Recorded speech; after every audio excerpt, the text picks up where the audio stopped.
আইনাৰ ৰং কি আপোনালোকে এই কথাটো কেতিয়াবা ভাবি চাইছেনে আইনাৰ ৰং কি আজিৰ এই ভিডিঅ'টোত এই ফেক্টৰ কথা কম আইনাৰ ৰং কি আপোনালোক সকলোকে আমাৰ ইউটিউব চেনেলটোলৈ স্বাগতম জনাইছো তো আইনাৰ ৰং কি কিন্তু এইটো কল্পনা বা ধাৰণা কৰিব নোৱাৰি যে আইনাৰ ৰং হোৱাইট বা সিলভাৰ নহয় এইটো আসলতে তাৰ ওপৰত যি প্ৰতিফলিত হয় তাৰ ৰং অৰিজিনেল আইনাৰ তাৰ ওপৰত পৰা ছবি বিপৰীত দিশত প্ৰতিবিম্ব কোণ দূৰলৈ দেখা যায় তেনেহলে আইনাৰ ৰং আপোনালোকে স্মাৰ্ট হোৱাইট বুলিও ক'ব পাৰে কিন্তু আমি এনেকুৱা বাস্তৱ পৃথিৱীত থাকো য'ত পাৰফেক্ট আইনা নাই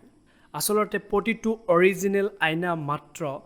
পোহৰবোৰ শোষণ কৰে উল্লেখযোগ্য যে এটি 510 নেনোমিটাৰ সীমাৰ ভিতৰত পোহৰ সৰ্বোত্তমভাৱে প্ৰতিফলিত কৰে যাৰ ফলত দৃশ্যমান গ্ৰীণ লাইট বৰ্ণালী দেখা যায় বা বৰ্ণালী হয় যদি আমি টেকনিক্যালি ক'ব যাওঁ আইনাৰ ৰং কি তেনেহলে আপোনালোকে ক'ব পাৰে ধাৰণাৰ হিচাপে আইনাৰ ৰং আপোনালোকে গ্ৰীণ বুলি ক'ব পাৰে তো আজিৰ ভিডিঅ'ত এইখিনিয়ে আছিল